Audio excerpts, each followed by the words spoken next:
بسم الله الرحمن الرحيم. دي إجاباتي وتعليقاتي على أسئلة حلقة يوم الاثنين من برنامج نقطة حوار، واللي بعنوان كيف ترى الشكل الذي اتخذته الاحتجاجات ضد فيلم براءة المسلمين المسيء للإسلام.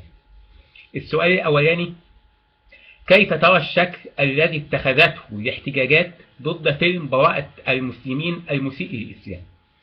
بداية، ما ينفعش نفهم الأحداث في ظل نظرة ضيقة أو في ظل سياق جزئي، لا، لازم نفهم الصورة الكلية العامة علشان نربط الحاجات ببعضها أو الأجزاء ببعضها. يمكن البعض يعارضني، بس كل واحد ليه قناعاته. أنا شخصيا مؤمن لدرجة ما أو لدرجة كبيرة بنظرية صدام الحضارات. يعني في ناس تختلف معايا، لكن أنا مؤمن بيها، مؤمن بنظرية صدام الحضارات، وإن فعلا في صدام حقيقي وفي صراع حقيقي، ومش لازم يكون صراع عسكري عشان نقول عليه إن هو صراع. لا، في صراع قيم وفي صراع مفاهيم وفي صراع أفكار. دلوقتي هم بيقولوا إن دي حرية، ويعني وطبعا بلد يعني بيمارسوا حرية في بلد الحريات اللي هي أمريكا. ماشي، على عيننا وراسنا الكلام، لكن إحنا في نفس القيام، إحنا مجتمعات ليها قيمها وليها مقدساتها، والكلام ده لازم يحترم. ومعروف ان اي مجتمع في الدنيا ليه قيم وليه مقدساته، حتى وان لم تكن هذه المقدسات مقدسات دينية. يعني المجتمع الامريكي نفسه تجاوز خلاص مرحلة المقدس الديني، ما عندوش مقدس ديني. ودي حاجة معروفة حتى في ظل الافلام اللي بيصدروها بيسخروا فيها من المسيح نفسه عليه السلام، اللي احنا اكثر احتراما ليه، احنا المسلمين اكثر احتراما ليه من الامريكيين المسيحيين. لكن عندهم مقدسات تانية زي الهولوكوست مثلا. يعني نتخيل لو واحد طلع فيلم بيشكك في الهولوكوست، طب يا ترى ايه اللي هيحصل له؟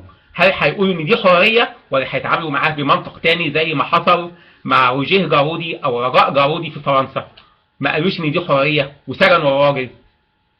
فدلوقتي الشكل اللي اتخذته الاحتجاجات ضد الفيلم ده اقل واجب، دي اقل حاجه خلاص تتعمل، لان احنا عندنا مقدسات المفروض ان الناس على الاخرين ان هم يحترموها. هم بيسخروا منها، وبالتبعيه بيسخروا مننا احنا كمان، لان هم فاكرين ان احنا خلاص، معذره يعني في لفظ كده متداول عندنا في مصر بيقول هفق. يعني هم فاكرين ان احنا كده، لا، احنا مش كده خالص. احنا عندنا مقدسات، ممكن في اي وقت لو حصل، يعني لو حدث اعتداء على المقدسات دي او استهانه بيها، ان احنا نهب للدفاع عنها.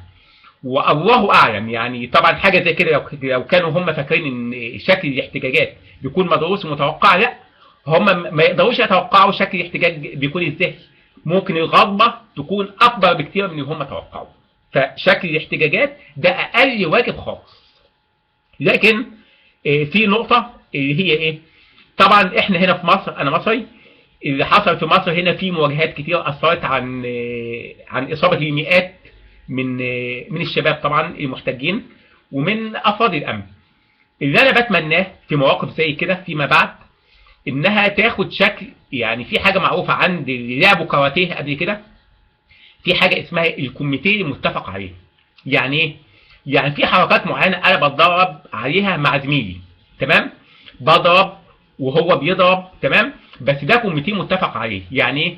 قائم على ان انا احافظ على زميلي ما ضروش وهو ما يضرنيش. نفس الكلام في الاحتجاجات، انا بحتج، تمام كده، بحاول نهاجم السفاره، مفيش مشكله، تمام كده، بس في نفس الوقت بقدر الامكان احافظ على راجل الامن، وفي نفس الوقت راجل الامن يحافظ عليا. ليه؟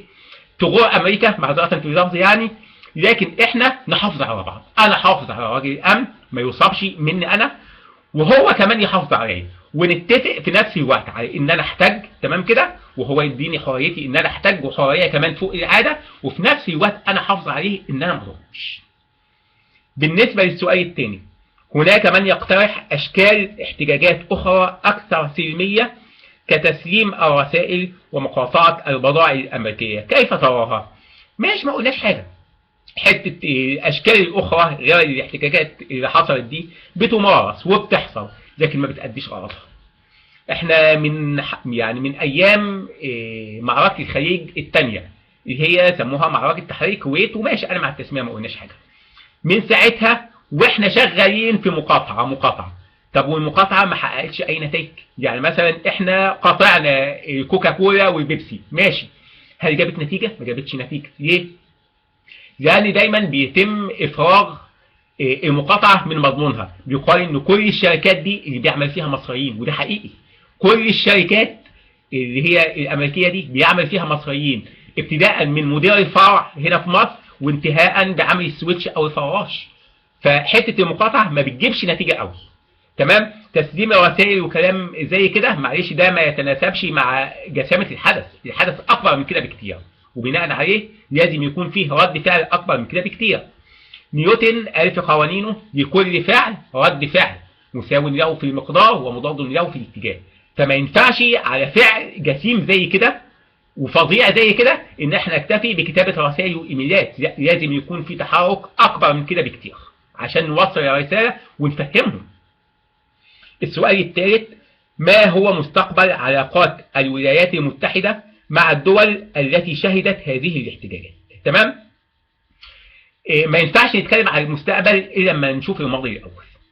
ماضي الولايات المتحدة من أول إعلان قيام دولة إسرائيل لحد اللحظة دي هو ماضي عدائي.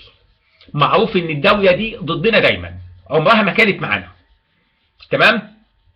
حتى يعني الوقت اللي ما تكونش ضدنا ما بتكونش معانا، عمرها ما كانت معانا ابدا، باستثناء يعني انا فاكر كده في التاريخ موقف ويلسون ايام العدوان الثلاثي على مصر. غير كده انا مش فاكر اي موقف مؤيد للولايات المتحده وقفت فيه مع الدول العربيه او الدول الاسلاميه، ما حصلش.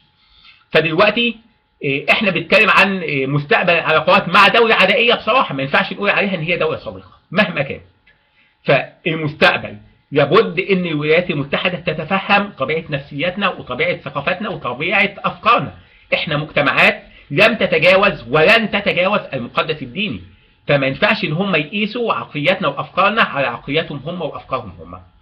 فهم دلوقتي افلام زي كده وممارسات زي كده بيقولوا عليها ان هي حرية. هم براحتهم، هم يحسبوها زي ما هم عاوزين، هيتمسكوا باللي هم بيقولوا عليه ان هو حرية، وهي بصراحة المسمى الصحيح ليها للممارسات اللي زي كده قلة أدب.